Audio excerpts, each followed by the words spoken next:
생각지도 않았던 자리이기 때문에 무슨 말씀을 전해야 될까. 사실은 제가 한 2주 정도 휴가를 받고 캐나다에서 한국으로 온 거기 때문에 절대 설교를 할 수 있을 기회가 있을 거라고 사실은 생각을 한 번도 안 했습니다. 그런데 저는 섬기던 교회에서 느닷없이 목사 안수 받은 다음에 설교를 하게 되고요.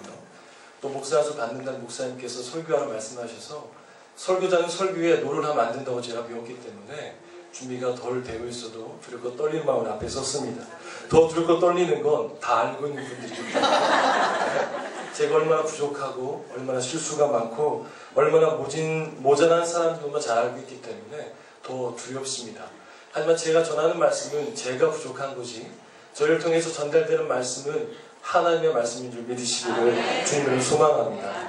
저는 2002년도 12월부터 본의 아니게 장로교회에서 사역을 하게 됐습니다. 제가 섬기는 장로교회는 사랑의 교회, 분당교회 같은 교단의 교단인데요. 거기에서 전도사로 사역을 하게 되고 또 강도사가 되고 목사가 되게 됐습니다. 저도 원치 않게 어떻게 하면 2년이 2년이라는 게 안수업주 목사님 때문에 사실은 또 선결교단에 사역을 하고 있습니다. 앞으로의 목표는 또 미국에서 저희 교단의 장로교단에 관련되어 있는 신학을 하는 꿈이고요. 많은 기도와 후원 원합니다. 근데 저 목사님께서 제 연약함을 아시고 좀 물질적인 얘기도 하셨는데 절대 어렵지 않습니다. 하나님이 채워주시고 계시기 때문에 조금 힘들 뿐입니다. 연연하지 마시기를 바랍니다. 사실 제가 저희 교단에서는 제가 이런 문제를 가지고 한 10년 정도 사역을 하면서 굉장히 많이 몸부림치고 함께 나누었던 말씀이기도 합니다.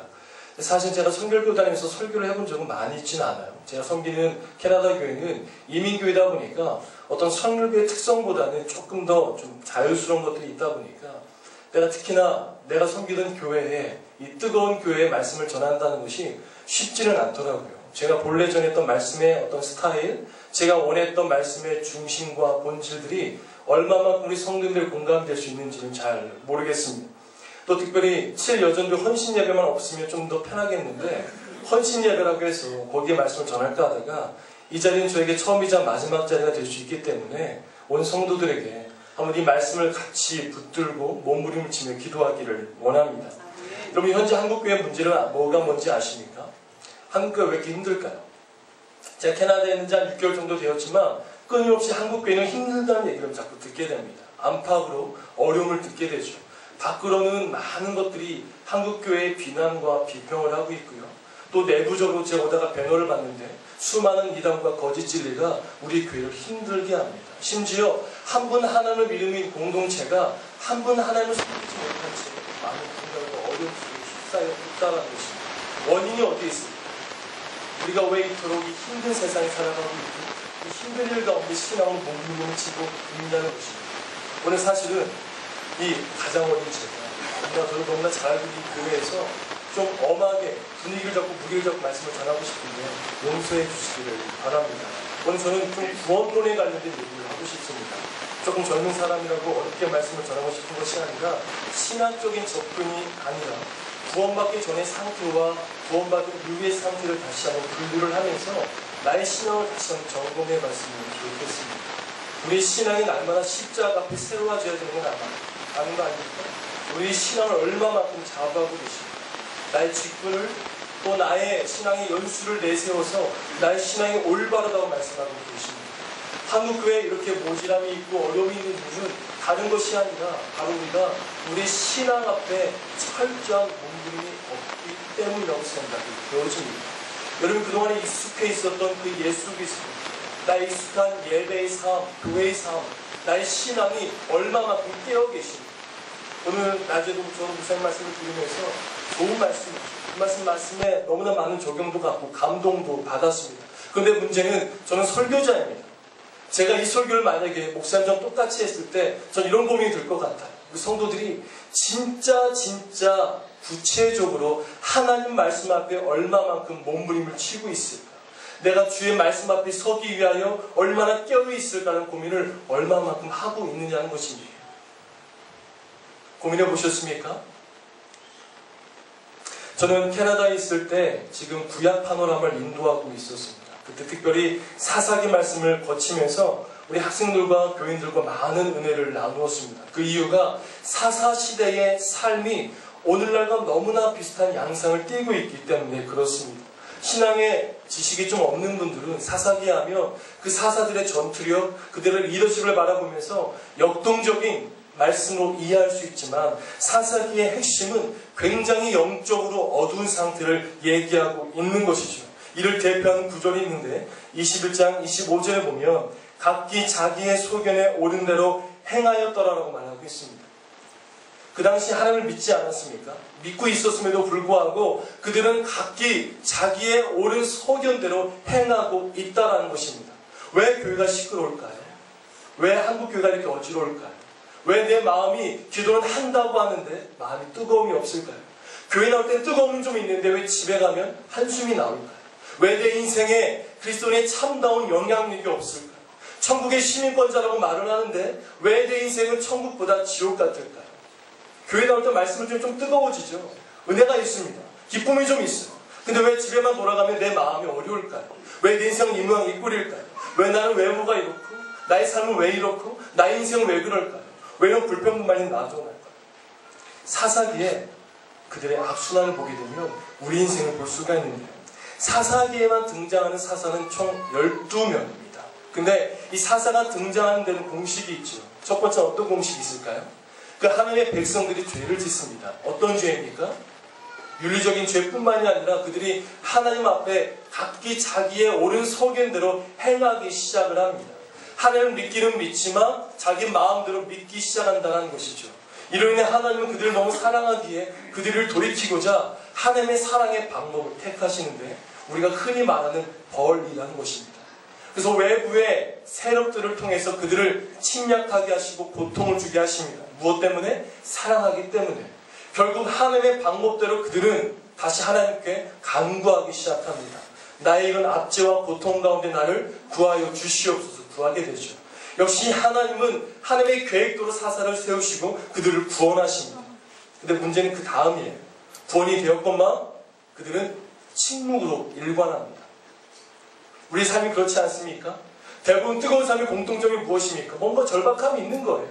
제가 전에 섬기던 첫 번째 교회 섬기던 교회에서 유학파 지사님이셨는데 얼마나 뜨거운지 몰라요. 항상 오후 2시부터 4시까지 뜨겁게 기도하십니다. 너무나 절박하게 기도하는 거죠. 분명히 그 집은 굉장히 인물도 좋고 능력도 좋은 사람이었습니다. 제가 생각할 때는 저분은 정말 믿음이 뜨거운 분이라고 생각을 했죠.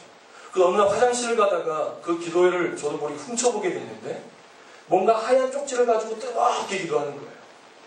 가만히 봤더니 로또였습니다. 그분은 제가 알기로 약 2달 정도 뜨겁게 기도를 했는데 됐을까요? 안 됐을까요? 안 됐습니다. 왜 안 됐을까요? 하나님은 살아계시지 않습니까? 하나님은 왜 기도에 응답하지 않으시죠? 제가 그 기도도 들어봤는데 굉장히 뜨겁고 복음적이었거든요. 하면 11조는 반드시 드릴 거고 선교사도 파송할 거고 헌금도 할 거고 나의 모든 삶은 하나님께 영광을 돌리겠다고 분명히 올바른 기도를 하고 있음에도 불구하고 왜 로또가 안 됐을까요? 그럼 하나님은 살아계시지 않는 거 아닙니까? 우리가 그토록 믿어왔던 기도하면 된다, 내가 하나님께 모든 것을 맡기면 된다는 신앙과 무엇인가 어긋나는 신앙 아닌가요?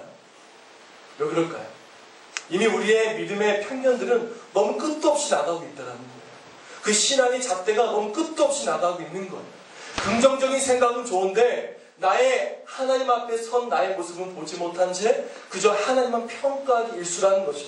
하나님이 정말 사랑이 많다면, 은혜가 많고 진리 하나님이라면 왜 내 인생이 이렇게 어려울까라고 말하면 비판한다는 거죠. 그 앞에 서 있는 구원받은 자라고 말을 하긴 하는데 너무 익숙하다 보니까 내가 진짜 구원받은 자라는 걸 몰라요. 내가 집사고 권사고 장로라고 해서 나의 직분이 구원이라고 생각하는 거죠. 그래서 우리가 결국 하나님께 진지하게 매달리지 않는다는 것입니다. 사사시대에도 그랬어요. 그렇게 하나님 가운데 매달려서 구원을 경험했건만 그들은 또다시 침묵을 일관하는 거예요. 이런 죄, 벌, 강구, 구원, 이 침묵의 5가지 순환이 사사기에 7번이나 나옵니다. 그렇게 사사기는 마치고 어렵죠. 여러분, 이 같은 불순종의 이유가 무엇일까요? 이들의 처참한 인생의 이유는 무엇일까요? 또 오늘을 살아가는 우리에게 주시는 이 메시지는 무엇일까요? 다른 나라 얘기일까요? 나와 상관없는 얘기를 성경을 담고 있나요? 이 말씀의 메시지는 무엇입니까? 바로 자기의 옳은 우리의 신앙이 어려운 것, 인생이 고달프고 지치는 것, 하나님의 문제가 아닙니다.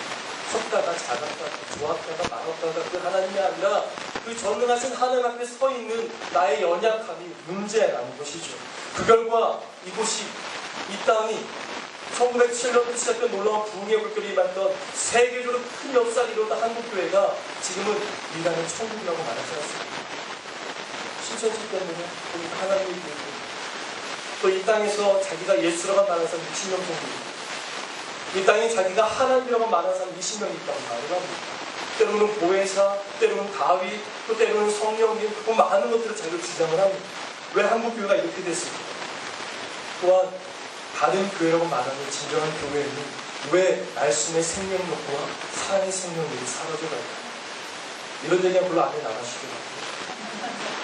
못 받으시라, 가능합니다, 믿으면 됩니다 말하면 아멘 하면 뜨거운데 우리 연약함을 조금 꼬집어내면 그 아멘이 들어가지 않더라고요.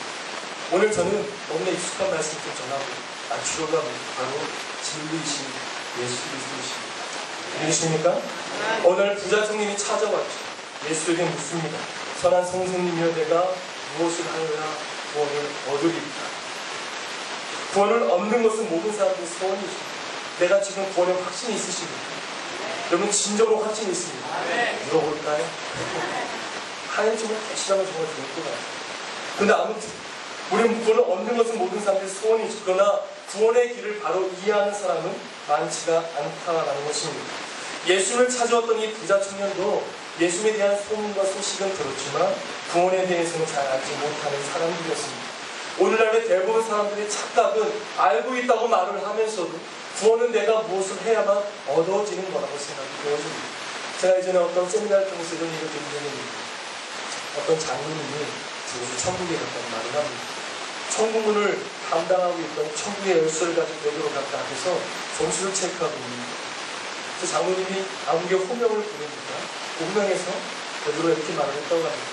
자, 100점을 맞아 천국에 들어갈 수 있는데 당신이 이 땅에서 했던 모든 일들을 나에게 말을 하면 내가 점수를 매겨 당신에게 홍보하겠다고 말을 해줬습니다. 그래서 장로님이 신나게 얘기했죠. 내가 장로로서 교회도 세우고 성사도 파송하고 헌금도 많이 하고 기도하는 일에 숨기는 일에 아끼지 않았습니다고 말을 했지. 근데 점수를 매겼는데 1점입니다. 몇 점 맞아 천국 간다고요? 100점입니다. 또다시 너무 긴장을 한 나머지 또 열심히 생각나지 않은 것조차도 심지어 또 집어내어서 아주 장황하게 설명을 했습니다. 이 정도면 조금은 점수가 높아지죠. 적겠지 생각을 했지. 근데 점수를 매겼던 또 제대로 사니까 1점이라는 난리가 났습니다. 그래서 그 말도 안 되는 거짓말과 허물까지 끼워서 열심히 설명을 했는데 그 얘기를 들었던 장로도 또 1점이라는 거죠. 난리가 나는 거죠. 좀 몇 점 맞았습니까? 3점입니다. 장로는 포기했습니다. 끝났고 내가 그동안 수년 동안 하나님을 열심히 섬겼건만 열심히 나는 도움이 없구나. 끝났다고 생각했는데 학교 돌려서 한마디 합니다. 합격! 분명히 100점 맞아야 천국 간다고 했는데 3점이라고 했는데 물어봤더니 나머지 97점은 하나님의 사랑이라는 것입니다. 믿으십니까? 구원은 그런 겁니다. 내가 무엇을 했다고 해서 나의 구원이 나의 영적인 삶이 내 인생의 변화가 일어나는 것이 아니라 우리가 방금 했던 찬양과 같이 그 길은 고난의 길입니다. 저게 쉽지 않은 길이에요. 십자가를 진다는 길은 사역자만 지는 길이 아닙니다. 크리스찬도 살아가는 길입니다. 이 세상에 오늘 목사님들 말씀 전하신 것처럼 얼마나 많은 것들을 우리에게 도전을 주고 있습니다. 세상이 많은 것들을 얼마나 유혹하고 있습니다.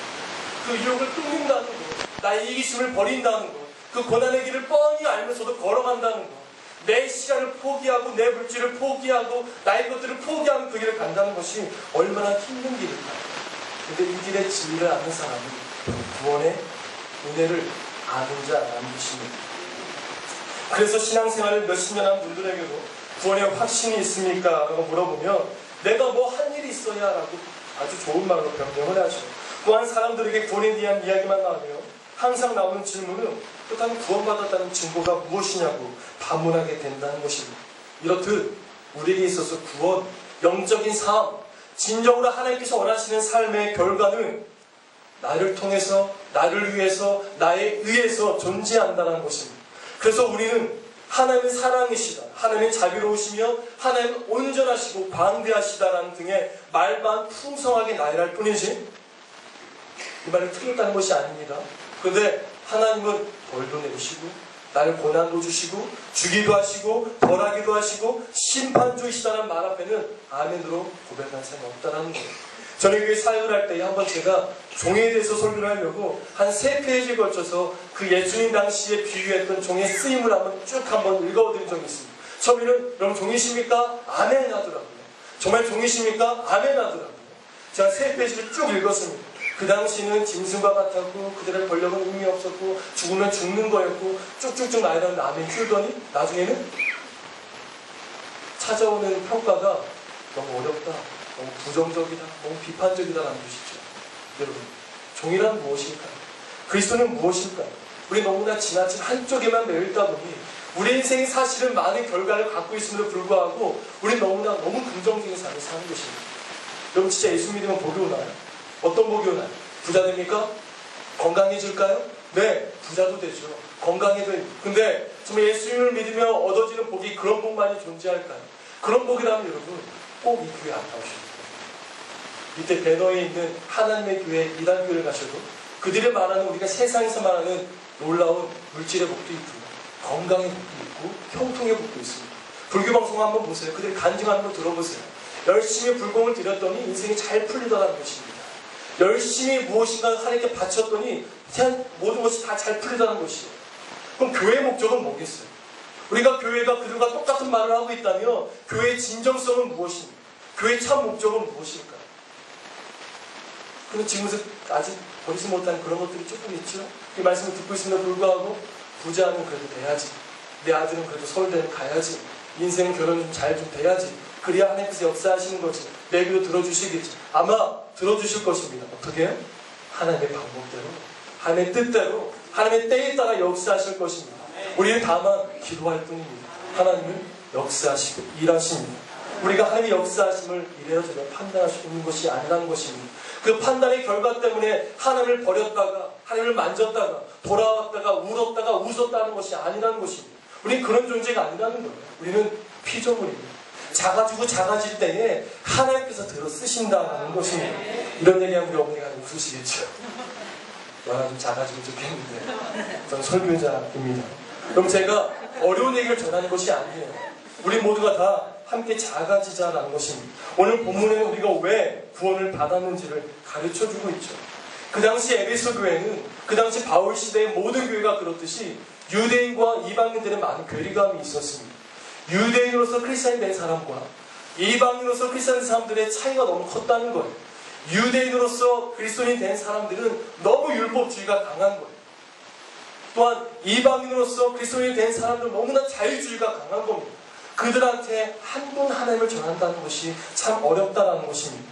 그리하여 오늘 바울 사도는 이 에베소 교회에 왜 구원을 받았는지, 우리가 어떤 존재이고 하나님은 어떤 교회를 원하시는지를 계속해서 나열하고 있다는 것입니다. 원래 우리가 구원을 받을 만한 가치가 있었나요? 그런 가치가 있습니까? 예수를 알고 더 깊이 알아갈수록 예수를 믿는 사람에게 터져나오는 것이 있다면 자신에 대한 허무입니다. 나 같은 거 쓰시다. 나 같은 존재에게, 나 같은 사람에게 이런 은혜를 주시다니 자기 자신에 대한 허무가 나타난다는 것입니다.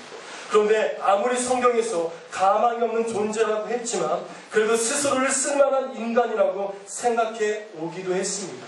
그러나 우리가 공감되듯이 예수를 알면 할수록 나를 보면 한숨이 나오게 되어 있습니다. 그러한 경험을 아주 강력하게 하는 사람이 오늘 사도 바울이죠. 바울은 자신을 죄인 중에 괴수라고 했습니다. 죄인 정도로 끝날 문제가 아니라는 것입니다. 바울은 자기는 괴수라는 사실을 발견하게 됐다는 것입니다.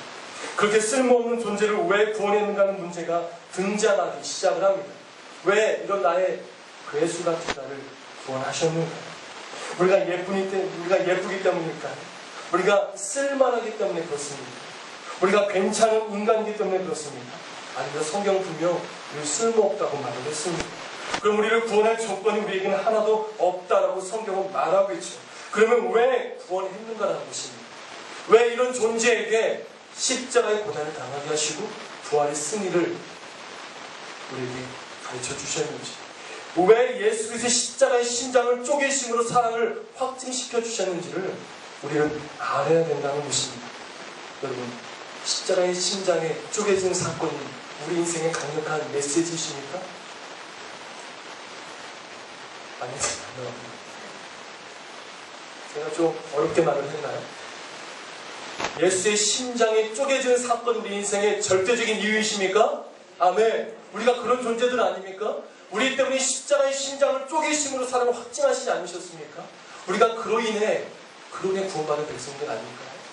그냥 아내 때문에 교회 근처에 있어서 할 거 없어서 막연해서 그냥 경험돼서 습관이 되어서 교회에 나오셨습니까? 아니면 그 십자가의 놀라운 사건 때문에 그 심장이 쪼개어짐으로 보여주셨던 사랑 때문에 어찌할 줄을 몰라 감격하며 이 자리에 나와 계십니다. 만약 그 이유가 전자라면 어떤 직분이고 어떤 신앙의 연륜이라고 할지라도 하나님을 다시 만나시기를 주님의 이름으로 소망합니다. 분명 하나님은 우리에게 그런 사랑을 보여주셨습니다. 아무 가치 없고 아무 보잘것없고 아무 내세울 없는 우리에게 놀라운 사랑을 보여주셨다는 것입니다. 2000년 전 바울 사도가 복음을 전한 이 소아시아의 에베소 시민들에게도 이런 구원의 정리가 필요했다는 것. 너희들이 그리스도인이 된 것은 너희들의 율법주의, 너희들의 경험, 너희들의 형식, 너희들의 습관이 아니라 바로 하나님께서 함께 하시는 그 은혜로 인한 반응이었다는 걸 설명하고 있다는 것이죠. 그래서 오늘 바울은 구원의 영적인 의미를 땅에 속한 인생으로서 또한 하늘에 속한 인생으로서 구분하며 아주 자세하게 설명하고 있는 것이죠. 먼저 땅에 속한 인생, 결국 우리가 구원받기 이전에 인생은 어떠한 인생인가를 오늘 본문 1절과 3절은 얘기하고 있는데, 이는 우리가 구원받기 이전의 모습으로서 바울 사도는 땅에 속한 인생을 영적으로 죽은 자라고 설명하고 있습니다. 혹시 오늘 이 말씀을 듣고 이 내용 가운데 갑자기 이 앞절 가운데 감동이 되신다면 여러분 다시 한번 구원을 경험하기를 원합니다. 자, 1절 말씀 함께 읽어볼까요? 1절입니다. 함께 했습니다. 시작. 아멘. 자, 그는 허물과 죄로 죽었던 너희를 살리셨도다라고 말씀하고 있죠. 여기서 허물과 죄로 죽었다라고 말하는데 영적으로 죽었다라고 말을 하고 있습니다. 죽음이란 것은 무슨 뜻입니까? 그거는 성경은 곳곳에서 죽음을 얘기하는데 그 죽음은 관계의 단절을 얘기합니다. 항상. 그렇다면 죽음이란 것은 하나님과의 관계가 단절됐다는 것을 말하고 있는 것이죠. 그렇다면 허물은 무엇일까요? 하지 말아야 될 것을 했을 때를 허물이라고 말을 합니다. 죄는 해야 할 것을 하지 않았을 때를 의미하는 것이죠. 다시 말해서 하지 말아야 할 것을 행하고 해야 할 것을 하지 못한 것, 그것이 바로 하나님의 법을 깨트리는 인간의 모습이라는 것입니다. 사랑하는 성도 여러분, 혹시 우리 가운데 하지 말아야 될 것을 하고 있다면, 또 해야 할 것을 하지 못하고 있다면 다시 한번 주 십자가 앞에 돌아와 해야 될 것을 행하며 하지 말아야 할 것을 하지 않는 믿음의 성도가 되기를 주님의 이름으로 소망합니다. 그렇기 때문에 하나님과 제대로 소통하지 못한 것입니다.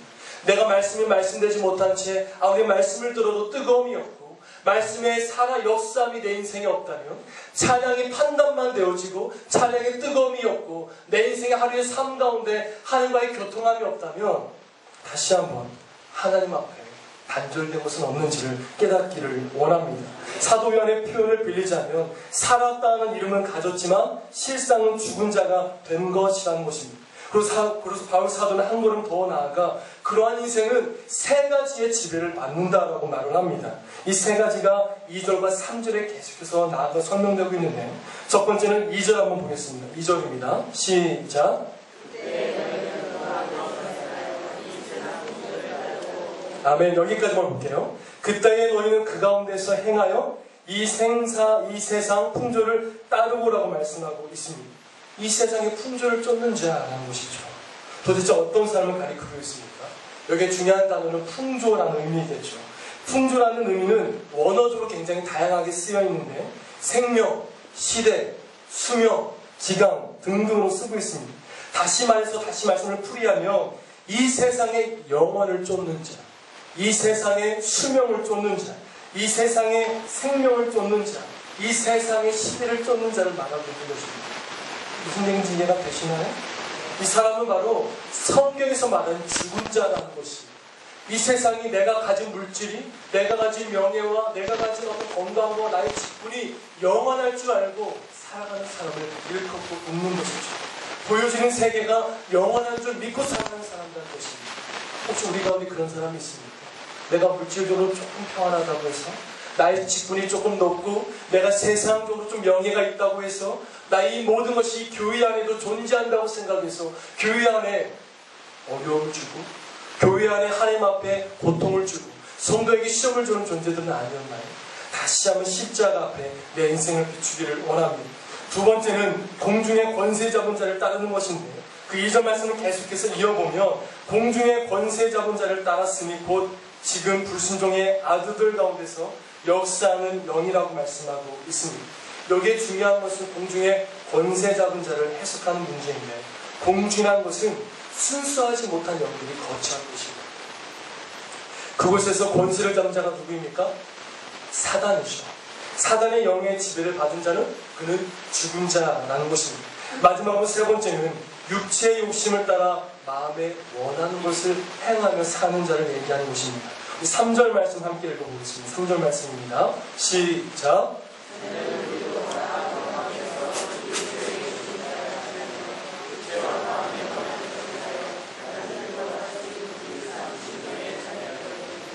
아멘. 그렇습니다. 전에는 우리도 다 그 가운데 우리 육체의 욕심을 따라 지내며 육체와 마음에 원하는 것을 하여 다른 이들과 같이 본질상 진노의 자녀였다고 말을 하죠. 쉽게 얘기하면 본능적인 욕망을 따라 사는 자, 욕정에 끌려 사는 자. 캐나다 달무쌤이 잘 들었던 영화인데 이런 책이 있죠. 돈, 권력, 섹스 이런 영화가 있었는데 갑자기 그 책 제목을 듣던 어떤 여자 집사님이 아우 우리 남편 좋아하는 거 다 있네라고 말했답니다. 이게 세상에 권력을 쫓는 자들의 모습이라는 것입니다. 사랑하는 성도 여러분 세상에 무엇을 쫓고 계십니까? 혹시 욕망을 쫓고 계십니까? 하나님을 통해서 예수님을 통해서 나의 욕망을 해결하기 위해서 살아가고 있지는 않습니다. 다시 한번 하나님의 뜻을 이루기를 원합니다. 제가 지금까지 설명드린 이 세 가지는 여러분의 마음을 근심을 주기 위해서, 여러분의 마음을 어렵게 하기 위해서, 고향교회에 와가지고 좀 기분 좋게 좀 재밌게 설교하다가 가면 예쁘겠건만 오자마자 저렇게 목소리를 깔고 이렇게 힘든 얘기만 전하면 어떻게 할까 하지 마시고요. 하나님은 거기에 머물러 있다고 정죄하기 위해서 이 말씀과 예수님이 살고 있었던 것은 아닙니다. 본래 우리가 그런 자였다는 것입니다. 우리가 아까 말씀을 드렸죠. 구원받는 그 이유는 우리 어떤 때문이라고 다 이 말씀을 했잖아요. 우리는 분명 본질상 진노의 자녀였고 세상의 유혹에 구습에 쫓은 자였고 사단에 의해서 끌려가는 자였지만 우리가 예수를 믿고 나서 달라진 건 아닙니까? 신분이 달라진 사람 아니에요? 이제부터 4절부터 놀라운 반전이 시작되는데 우리나라 성경에는 그 앞에 접속사가 없습니다. 본래 원어에는 그러나라는 말이 등장합니다. 그래서 이 4절을 읽을 때는 그러나라는 말을 통해서 시작을 해야 됩니다. 그러나라는 말을 함께 포함을 시켜서 우리 4절 말씀 함께 읽어보겠습니다. 시작. 그러나 긍휼이 풍성하신 하나님이 우리를 사랑하신 그 큰 사랑을 인하여. 아멘. 할렐루야. 아멘. 그러나 우리를 사랑하신 그 은혜를 우리가 볼 수가 있습니다. 세상의 풍조와 공중의 권세 잡은 자와 육체의 욕심을 따라 사는 존재였는데 그러나 긍휼에 풍성하신 하나님이 우리를 살리셨다라는 것입니다. 할렐루야. 우리가 그런 존재예요. 우리가 분명히 세상의 풍조를 쫓는 자였고 세상의 공중의 권세 잡은 자에게 끌려다니는 자였고 육체의 욕심을 따라 사는 존재였는데 그 은혜로 인하여 우리를 긍휼히 여기신 하나님께서 우리를 하나님의 생명을 허락해 주셨다라는 것입니다. 이는 신분의 변화를 얘기하는 거죠. 이게 바로 죄인에서 의인으로 천국의 시민권을 가진 자가 됐다는 것입니다. 제가 캐나다에 있다 보니까 하루를 살아도 영주권 시민권자로 살고 싶어요. 굉장하더라고요. 신분의 그 영향력이 굉장하더라고요. 하물며 미국과 캐나다의 시민권만 가져도 정말 떳떳하게, 안석 총사님 굉장히 저한테 지금 뻗어계시는데 시민권이 있다고? 저는 종교비지 않지 않습니까? 아무튼 시민권만 있어도 그렇게 당당함에도 불구하고 천국의 시민권을 가진 자들에게 있어서는 그 당당함이 얼마나 굉장할까요? 우린 그런 존재입니다. 한번 서로에게 바라보시면서 당신은 천국의 시민권을 가진 자입니다. 고백해 볼까요?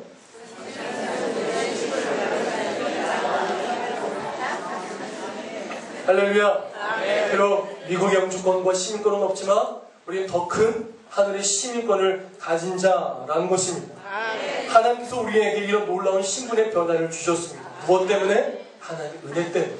난 한 것이 아무것도 없는데, 난 이렇게 못났고 부족하고, 또 오늘도 분명히 집에 가면서 또 원망하고 불평할 것이고, 또 내일을 살아가면서 끊임없이 내 인생을 저주하며 살아감에도 불구하고 하나님은 우리에게 천국의 시민권이라는 신분의 변화를 주셨다는 것입니다. 놀라운 변화가 일어난 것이죠. 이게 기적입니다. 돈이 없던 우리에게 돈이 생긴 것이 기적이 아니라, 아팠는데 건강이 회복된 것이 기적이 아니라, 죽을 수밖에 없는 우리에게, 저주받을 수밖에 없는 우리에게, 사단의 종에 매였던 우리에게 천국의 시민권을 주셨다는 그 사실이 기적이라는 것입니다. 할렐루야. 오직 예수 그리스도의 은혜라는 것입니다.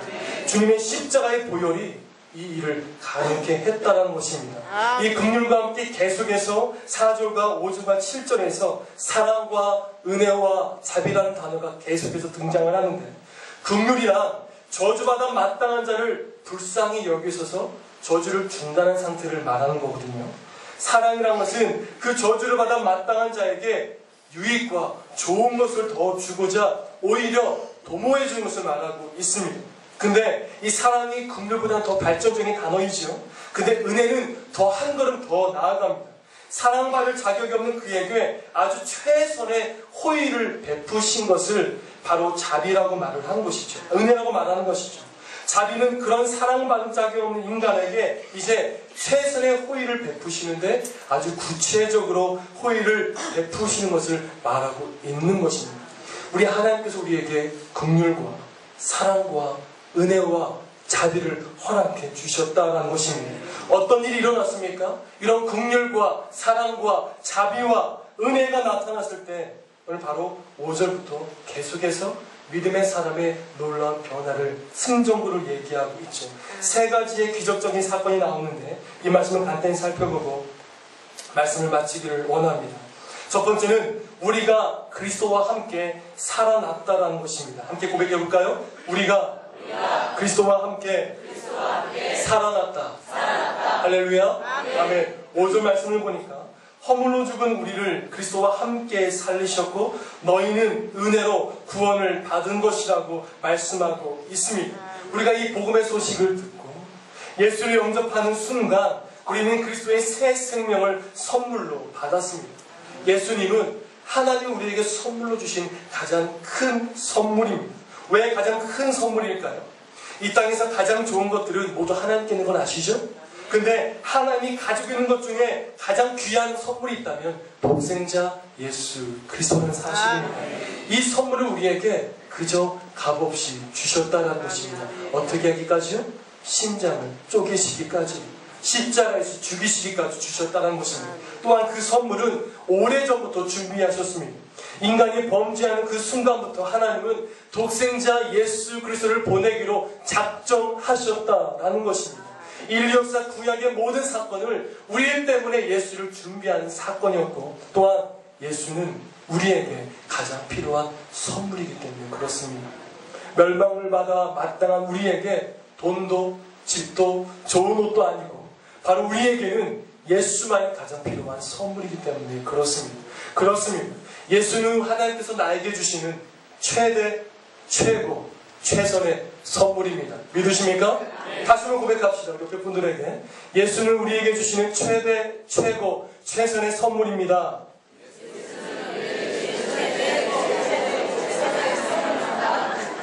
할렐루야. 고향교회는 땀이 좀 나네요. 그분은 내가 버림받을 자리에서 버려지기까지 하셨죠. 그 선물의 가치는 그저 주기만 한 것이 아니라 우리의 자리를 대신하기까지 하셨습니다. 어디까지 버림을 받으셨습니까? 지옥까지도 버림을 받으셨습니다. 누구 때문에? 나 때문에, 우리 때문에.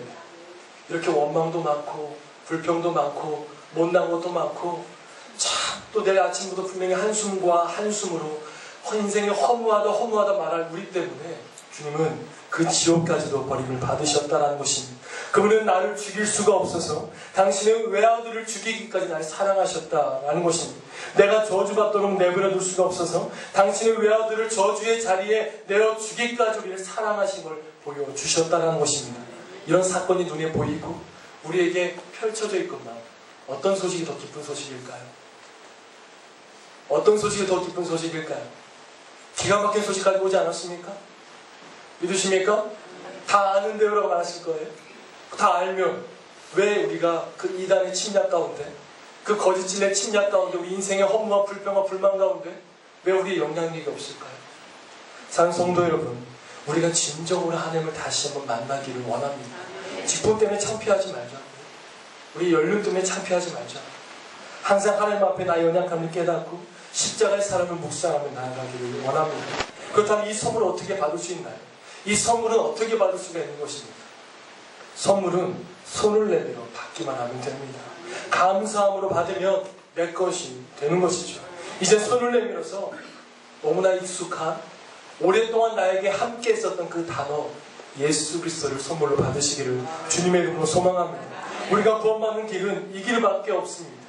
하나님의 사랑이 온 우주에 가득 흘러넘쳐도 여러분이 입을 열고 마음을 열어 받아들이지 않는다면 이 놀라운 복음의 사건은 우리의 사건이 아닐 것입니다.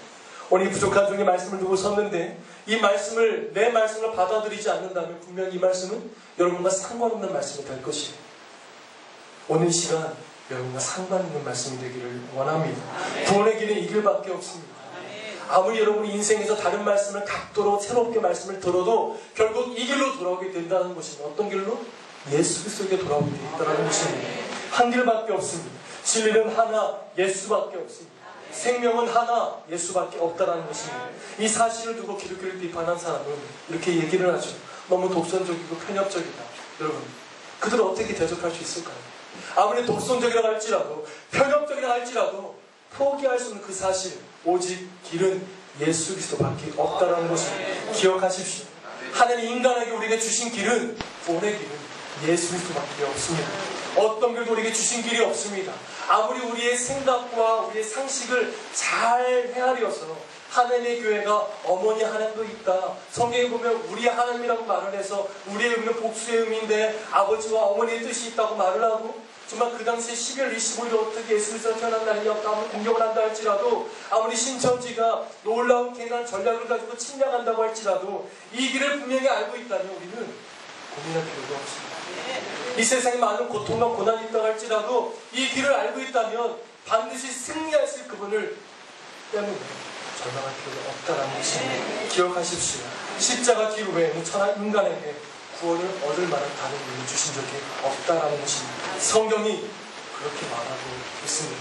하나님이 구원해 주실 수 있는 유일한 길을 그렇게 만들어 놓으셨습니다. 자, 주 예수를 온전히 믿으시기를 주님의 이름으로 소망합니다. 자, 두 번째는 우리가 함께 일으킴을 받은 자가 되었다는 것입니다. 함께 고백해 봅시다. 함께 일으킴을 받은 자가 되었다. 믿으십니까? 함께 일으키셨다. 6절 상반절에 보면 또 함께 일으키사라고 말씀하고 있습니다. 오늘 본문에서 함께 살리심 뿐만이 아니라 일으킴을 받았다는 뜻은 바로 능력을 얘기하는 것이죠. 그냥 그저 예수를 믿으면 끝나는 것이 아니라 능력까지 주셨다라는 것이에요. 그냥 살리신 것이 끝이 아니라 우리에게 능력까지 주셨다라는 것입니다. 예수님께서 그 친구 나사로를 살리실 때 살리기만 하셨습니까? 걸어만 나오라고 말씀을 하셨나요? 아닙니다. 또 한 번 말씀하셨죠. 그들에게 매여 있었던 배와 끈으로 얽어맨 채로 나오는 나사로를 향해서 풀어 놓아 다니라라고 말을 했습니다. 무슨 말입니까? 능력을 가지고 주님 앞에 나아오라는 것입니다. 자기의 매여있던 모든 것을 내려놓고 하나님 앞에 능력 가지고 나아오라는 것입니다. 다시 산자로서 자유와 능력을 가지고 세상을 향해 나아가라는 것입니다. 이게 그리스도의 힘이라는 것입니다. 예수를 잘 믿어 본이 많이 생기고 물질과 인생과 자녀가 잘 풀릴 때에 크리스찬으로 떳떳한 인생이 된 것이 아니라 바로 예수의 사랑을 믿고 사는 것을 믿었다면 능력 있는 자로 함께 나아갈 줄 아는 것이 그리스도인이라는 것입니다. 그런 자에게 능력이 있을 줄 믿습니다. 마지막으로는 함께 하늘에 앉으신 바가 되었다는 것입니다. 함께 따라합시다. 함께 하늘에 앉히신 바가 되었다. 자, 6절 말씀을 함께 보면 또 함께 일으키사 그리스도 예수 안에서 함께 하늘에 앉히시니. 자, 성경은 예수님이 부활하신 후에 승천하셔서 하나의 보좌 우편에 앉으신 바 되었다고 말하고 있죠. 이제 그는 성부 하나님과 우주 만물을 통치하는 자리로 돌아가신 것입니다. 우리가 그리스도와 함께 그렇다면 하늘에 앉히신 바 되었다는 것은 어떤 것을 얘기하고 있는 것이죠? 본래 우리의 창조되었습니다. 땅에 충만하여 땅을 정복하고 땅을 다스릴 자로 짐을 받지 않았습니다. 그러나 인간의 죄와 타락은 이 통치의 능력을 상실하고 오히려 세상의 다스려 받게 됐다는 것입니다. 제가 학부를 다닐 때 제 총장님이 항상 앞에 나올 때마다 이런 얘기했어요. 이거 아시니까 혹시 여러분 어떻습니까? 하면 대답을 하게 시키셨는데 좋습니다라고 대답을 시키셨어요. 해볼까요? 여러분 어떻습니까? 좋습니다. 어떤 뜻일까요? 신명난다, 기분이 좋다, 나 오늘 너무 기분이 좋다, 그런 뜻이 아니라 창세기 1장에 보니까 하나님이 인간을 지으시고 말씀하시고 보시기에 심히 좋았더라. 좋았더라 원의 의미는 통을한 것인데 선하다, 온전하다, 완전하다. 무슨 말입니까? 우리는 세상의 가치를 보면 얕고 낮고 부족하다 말할 수 있지만 하나님이 우리 인간을 지으시고 그분이 나를 더 잘 아시는데 우리를 말씀하실 때에 완전하게, 온전하게, 아주 선하게 지으셨다라는 것입니다. 우리의 가치가 여기에 있다는 것입니다. 그 의미를 알았으니까 다시 한번 고백해볼까요? 여러분 어떻습니까? 좋습니다. 우리는 좋을 수밖에 없는 존재라는 것입니다. 그런 존재인 우리가 어떻습니까? 우리의 타락으로 인해 모든 영향력을 상실했다는 것입니다. 그러나 다시 예수를 믿는 순간 하늘의 시민권을 얻고 하나님의 자녀가 되어 하나님과 함께 다시 만물을 다스리는 그 놀라운 자리에 앉히게 된 것입니다. 땅에 살지만 하늘에 속한 자로서 땅을 다스리며 살게 됐다라는 것입니다. 그것을 성경은 우리가 주와 함께 왕노릇한다라고 말하고 있는 것이죠. 이제 우리는 왕노릇하는 사람들입니다. 아멘? 물론 우리의 왕노릇은 세상 왕들의 방식과는 다릅니다. 우리의 모델은 누구이십니까? 예수님이십니다. 예수님의 모델은 어떤 모델입니까? 섬김과 기도입니다. 섬김과 기도로 왕노릇하는 것입니다. 그렇습니다. 말씀을 마치려고 합니다. 7여전도 여러분 이제서 한번 얘기합니다. 섬김과 기도로 헌신하시기를 원합니다. 우리 믿음의 성도 여러분, 섬김과 기도로 헌신하기를 원합니다. 섬김과 기도로 세상을 변화시킬 수 있습니다. 탁상공동 하듯이 말로 비판해서 교회를 비판하고 목회자를 비판하고 세상을 아무리 비판한다고 할지라도 교회를 세상을 변화시킬 수는 없습니다. 하지만 예수님이 보이셨던 것처럼 섬김과 기도로 왕노릇하며 함께 나아간다면 이 교회를, 이 세상을 변화시킬 수가 있습니다. 그때 우리는 땅에 살면서 땅에 속한 자가 아니고 하늘에 속한 자로 살 수가 있기 때문입니다. 땅을 변화시키기 위해서는 땅에 허락하신 하늘에 속한 공동체가 바로 교회라는 것입니다. 그러므로 하늘에 속한 우리, 하늘의 자녀답게 살기 위해서 반드시 한평생 배우고 실천해야 될 것이 있다면 섬김과 기도입니다. 여러분 기억하십시오. 세상은 변화되고 있습니다. 이것이 하늘에 속한 자는 아직도 이 땅에 할 일이 있음을 보여주는 것입니다. 여러분 어떻습니까? 좋습니다. 여러분 어떻습니까? 잊지 마시기를 원합니다. 함께 기도하겠습니다.